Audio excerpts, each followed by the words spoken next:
Stay to the right to Muntinlupa Cavite K Expressway East.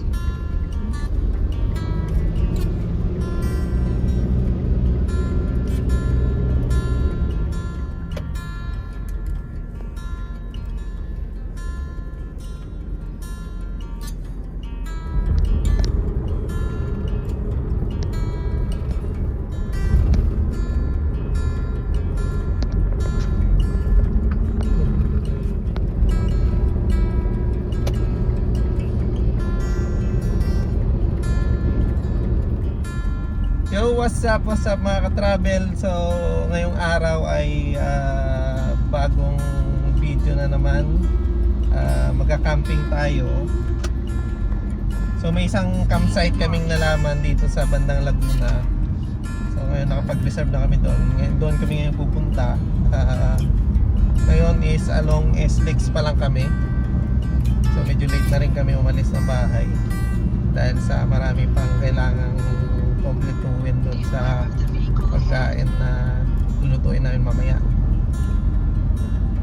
Bali medyo na-delay din tayo dahil medyo traffic dito sa sa may SLEX. Kita-kits tayo mamaya guys doon sa sa campsite.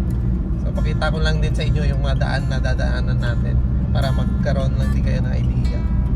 Kasi alam ko hindi tayo makaka-direct punta doon, parang may mag-aantay sa atin doon na guide pagdating doon sa pinpoint ng owner ng campsite kung saan mag-meet, then i-guide tayo papasok. Yun, sige guys, kita-kits tayo mamaya sa campsite.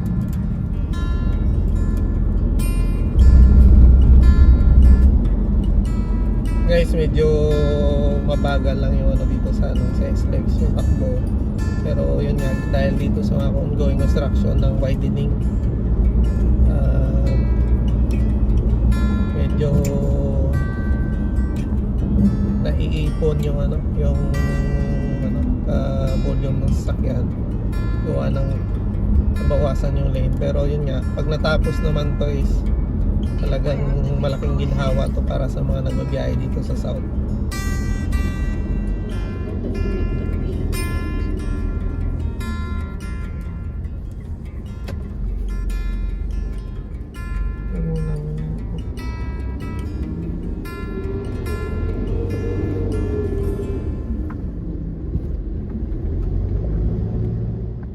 Guys, nasa Calamba na tayo. Kaka-exit ng turbina, nagpagas muna kami para ready. Dito kami ngayon sa Shell na turbina.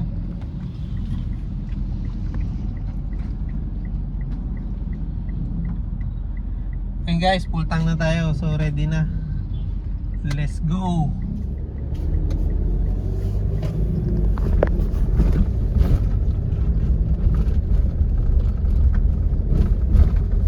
In 1.2 kilometers, stay to the left to Ibao, Villagrosa Bukal Bypass Road. Okay na ba?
Ay guys, nandito pala yung ngipig. Hindi lang tatlo yung ngipig. ito yung itik.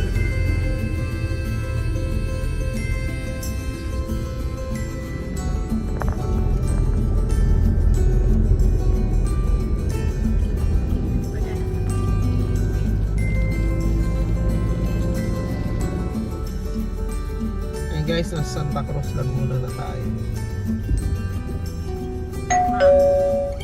Tsaka umaambon.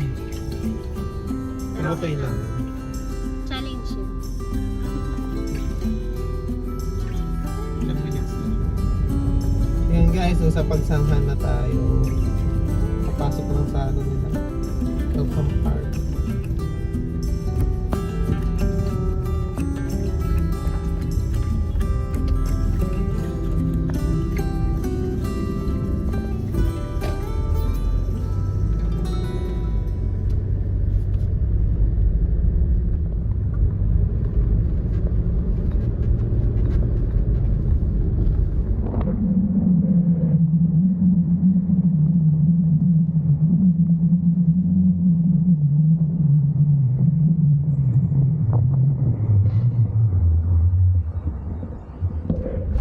Ayun guys, nasa ano na tayo, nasa pagsanghan na.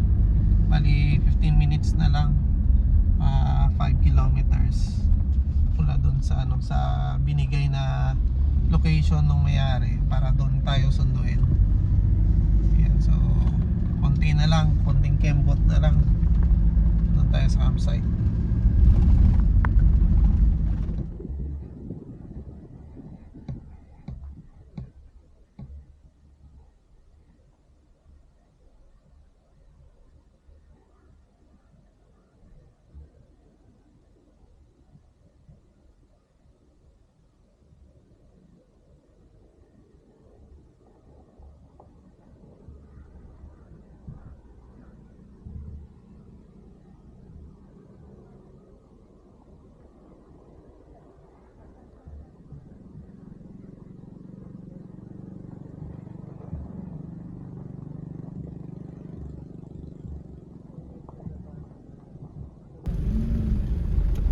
Ayan guys, may dadaanan kayong tulay na makaipot. Ayan, pwede nga din dumaan doon sa baba din yun. Pero mukhang taas lang din yung tubig. So kailangan give way ka lang dito pag dumaan ka. Mababa na yung tulay na yun.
Tandaan ng crash ito. So isa yan sa magiging landmark dito na makikita mo sa daan. Ibig sabihin malapit ka na. Medyo rough road yung daan. Pero naman, basta hindi lang mag-ulan na. Yan, si boss ngayon yung driver.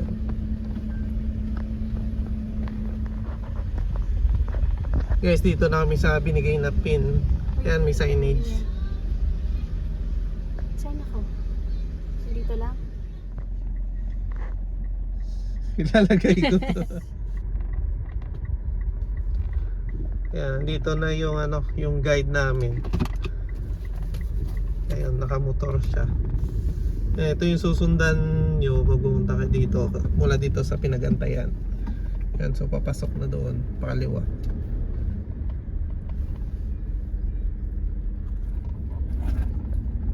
Yung medyo makitid na yung daan. Pero ano naman, kasyang-kasya naman yung SUV sa simentado. Ito may shortcut. So iwasan mo yung baka. Okay, liko sagad. Baka magbayad tayo ng isang bulalo nun.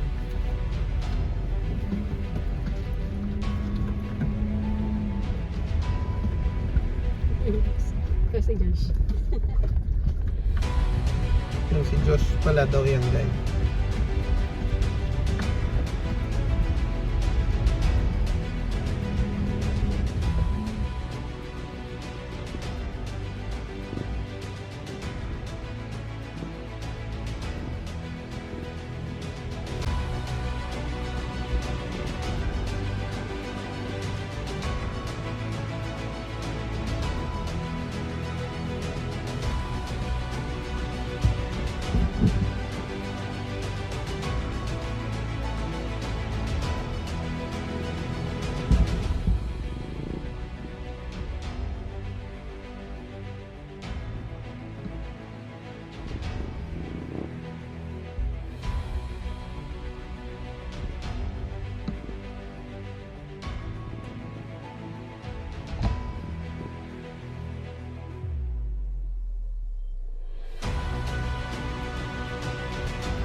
Medyo bilisan mo.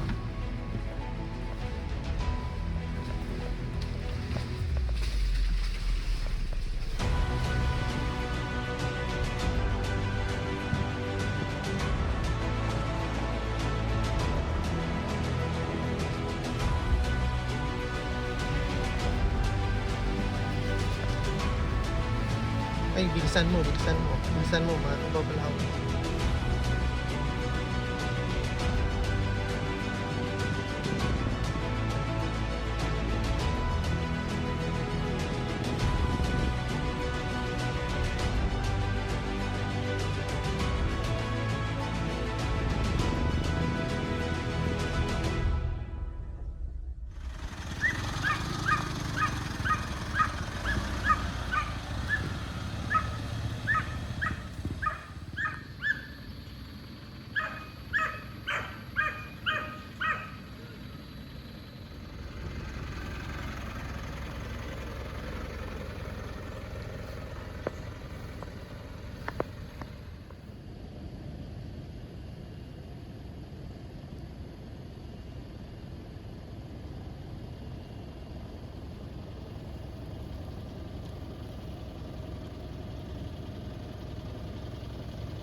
Ayan guys, nandito na kami ngayon. Pahinga muna kaming konti. Pero ganda ng lugar. Dami tanim. Saka maganda yung damo. Then dito sa gilid, ito yung river. Yan. Medyo mataas lang itong area na to, pero may access daw yun doon sa may dulo. Yan. So dito kami maglalagay ng ano, ng aming tent at saka yung tarp. Yan. Pero sa ngayon, pahinga muna kaming konti. Daming lumilipad. Dali na! Giant chicken.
Ayan pala guys yung area ng caretaker. Nandyan po sila nakatira. So talagang secured yung campsite. Then ito yung area na pwede pang pagkampingan. So malapad talaga siya. So sa ngayon nandito kami sa tabi talaga no, ano, sa edge ng river. Which is nag set back lang, nag-offset lang kami mga siguro 3 meters from edge para sa safety na rin. As per doon sa ano sa caretaker. Ayan guys, tapos na kami na mag-set up nung tarp at saka nung tent. Ayan. Tsaka duyan, nag-set up na rin ako ng duyan dito. Ganda to ng lugar kasi yun nga malapit sa sa river. Ayan, nakita nyo. Ayan lang siya. Ayan, makita mo siya. Ayan. So medyo na kami nagpahinga muna, gawa ng okay naman na pag umulan ready na, hindi na kami ganun ma-istorbo. Yan si Mrs. naglalagay muna ng mga gagamitin sa tutuan. Ayun guys, so yung pala dito, yung rate nila is 400 per head. Pero alam ko nakapasok pa yun sa promo, hindi ko lang pa natanong kung magkano talaga yung normal nila na rate per head. So dito sa amin, since dalawa kami, nagbayad kami ng 800. Pero yun nga, may rules sila sa down payment na 50% yung down payment prior doon sa pagpunta mo dito. Parang yun na yung reservation mo. Then pagdating mo dito ay meron kang babayaran na parang deposit na 2,000. Pero makukuha mo yun after na matapos yung camping mo. Pag uwi mo, makukuha mo yung 2,000 na yun. Yun yung parang security fee nila in case na example may masira kayo dito or may iniwan kayong basura, doon siya kukunin or ibabawas Then nabanggit ni ate din kanina na in case na may pakisuyo kayo, yun din yung maging service fee. Parang ganon. Ayun. So yun guys, enjoy namin tong area na to, talagang maganda. Ayan. Tapos ngayon guys pala, kami lang yung andito ngayon nagka-camp. So talagang tahimik. Wala yung kamote camper. Kung sakali man, kasi iba kasi talagang yung pinunta sa camping is yun nga, parang magkakaraoke pa. Pero dito sa rules nila is meron namang silent hours, parang nasa 10 PM dapat wala na maingay. Pero ngayon kasi kami lang so okay talaga, makaka-relax talaga kami dito. So chill mode muna kami. Maya maya magluluto na rin kami para sa dinner.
Ay, thank you.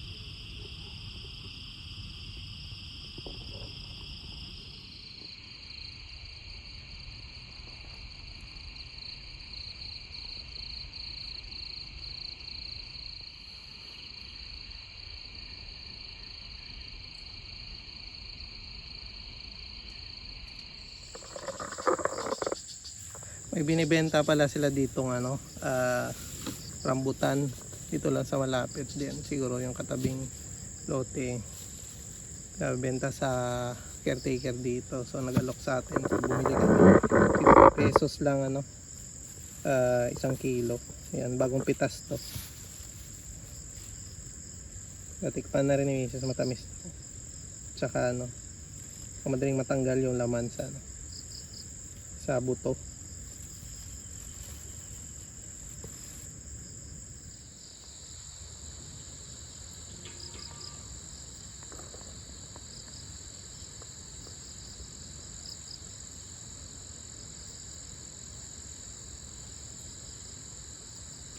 Magsasaing muna kami. So dito banda yung ano nila, yung kitchen area, lababo. Ayun. So pwede dito mag gamit.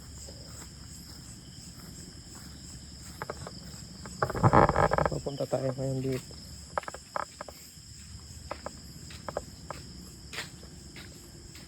Pero nga, kung wala namang ganito is doon ako sa mismong ano namin, mesa, may dala naman kaming balde doon in case. Pero dito kasi meron ng available na ano eh.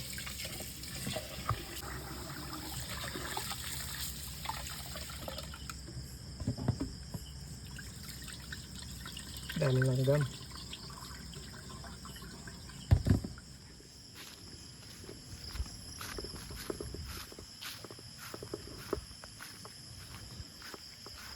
Kami lang dito ngayon guys, so wala ibang kasabay na ano, camper. Talagang tahimik. Kuliglig lang yung maririnig mo halos.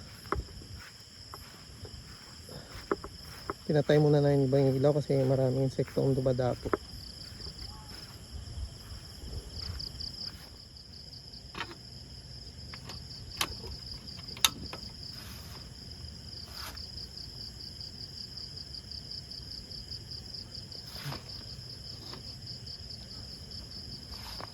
Ayan yung ilaw guys para gabi.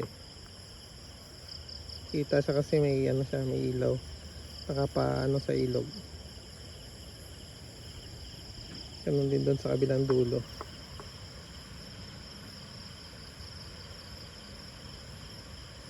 So yung papuntang CR may ilaw din doon sa area na yun. Ayan.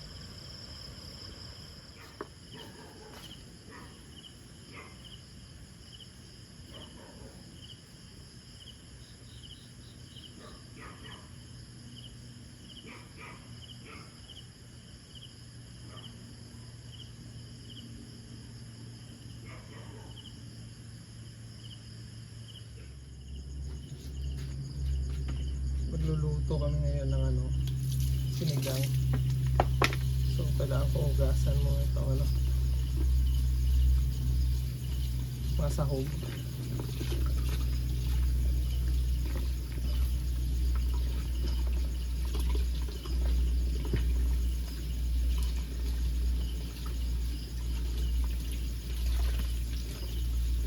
Lulutuin namin yung sinigang na salmon.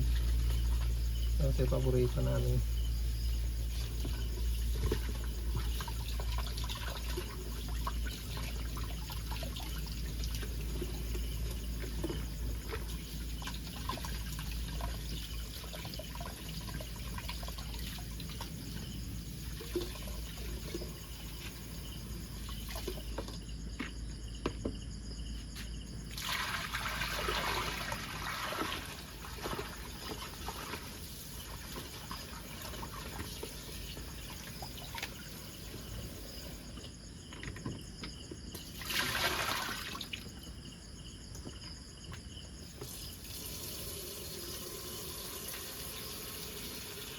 Maganda pala itong balde na to kasi ano to, space saver. Pag dinala mo kasi naka-retract eh.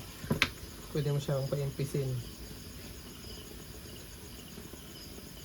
Kaya hindi na ako nagdadala ng galon. Ito na lang, multi-purpose pa siya.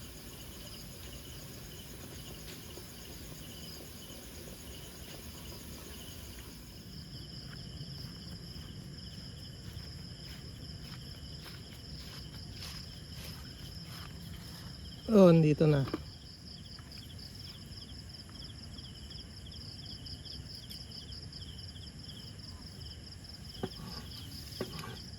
Maganda tong campsite na to guys, marirecommend talaga namin to sa inyo.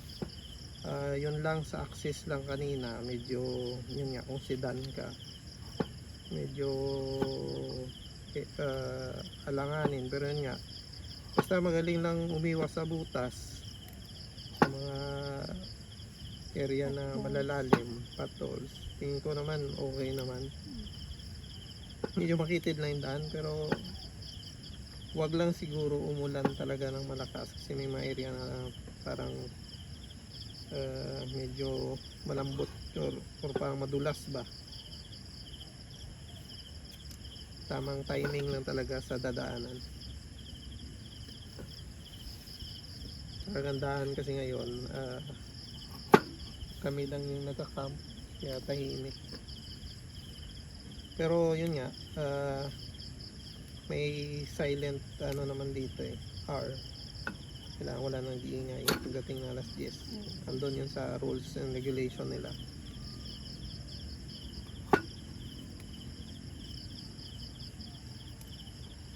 Then ano pala dito, LNT. So leave no trace. Yung basura nyo pagka tapos nyo dito is dadalhin nyo talaga ilabas. Then may option naman na yun nga sa kanila nyo kung pwedeng sa kanila nyo ipatapon pero may charge. Ayun, yun yung ide-deduct doon sa dineposit nyo. Parang ganun siya. Then kung may violation kayo, ganun din. Sa deposit nyo rin ide-deduct.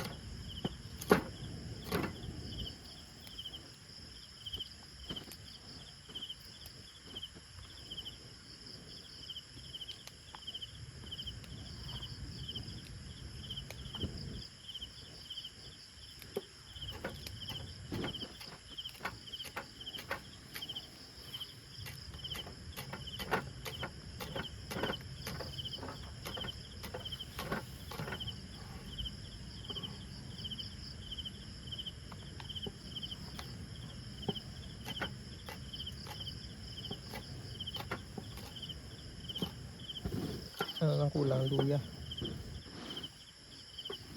Hindi tayo mag-ingat ng mantika.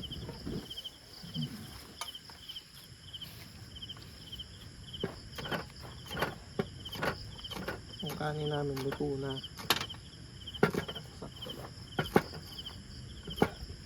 Ulam na lang. Ulam na lang.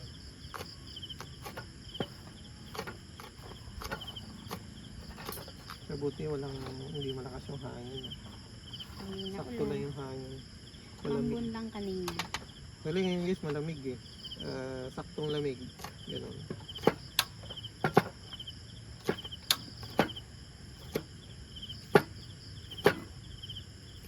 Ating mga condiments.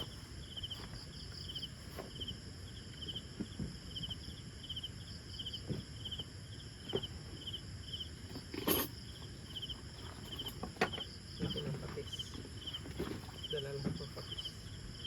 Kasi salmon. Doon sa red.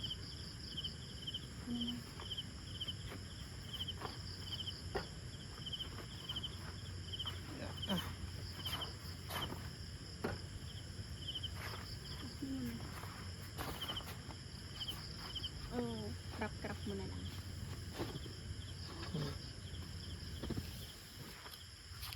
Sige, off mo muna yun.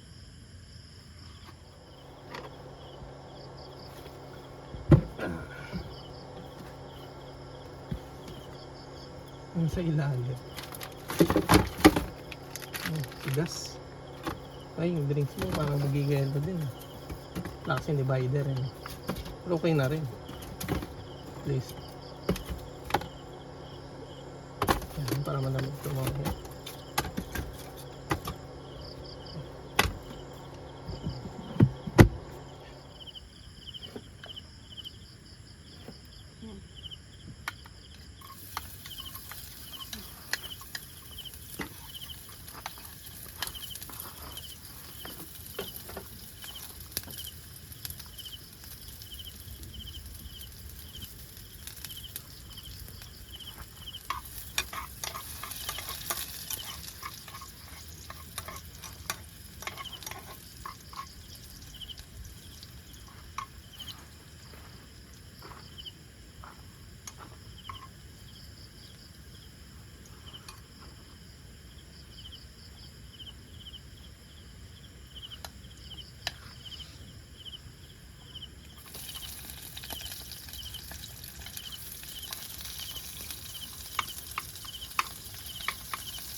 Lahat ko na. Hindi asa. Kasi yan. Matigas kasi. O baka naman Nora. Kalim. Nabumukas.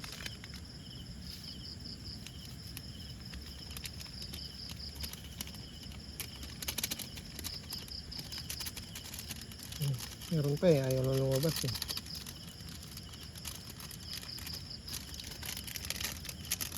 Ayun na, kukulo na siya. Masyadong marami yung lagay natin.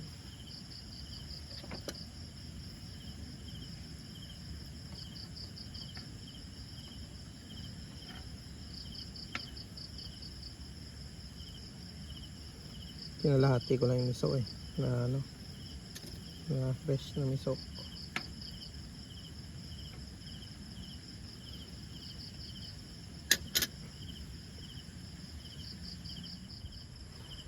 Kasi ito na yung good for tunang salmon. Umapaw sa takip. Yan, kain tayo guys.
Good morning guys, day 2 namin ngayon. Yun, ang sarap ng tulog. talagang tahimik kagabi hanggang madaling araw. Tapos malamig yung temperatura. Kahit na na may mga aso, pero wala masyadong tumatahol kasi wala namang intruder siguro na pumapasok, kaya hindi naman sila na aalarma. Tsaka safe yung lugar kasi malapit lang dito yung bahay ng caretaker.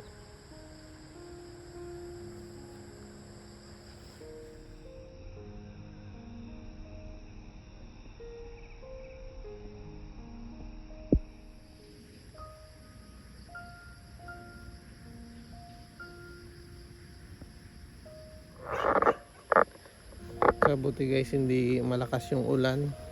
Siguro nag-ambon-ambon lang konti kagabi, pero medyo nawala na ng madaling araw, kaya malinaw pa rin yung tubig. Ayun.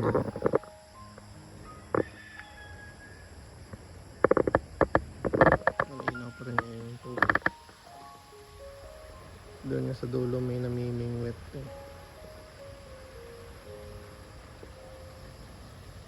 maya guys, pagkagising niya inisis yun nga, bababa kami dyan sa river, subukan namin maligo kung hindi masyadong malamig.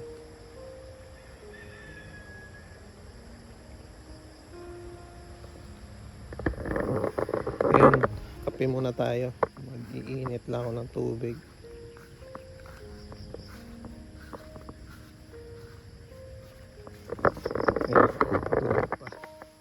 Talagang malamig.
Ito pala yung CR nila guys.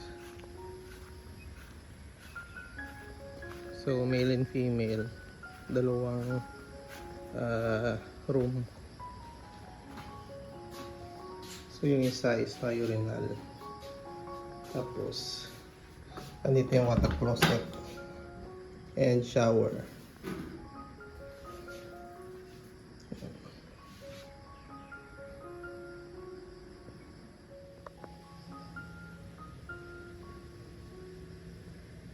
Pagluto na kami na ng almusal tanghalian. So may tira pa naman kaming kanin. Sasangag na lang kami. tsaka pritong dried pusit at hotdog. Solve na yun.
Medyo madami-dami pa ang kanin natin.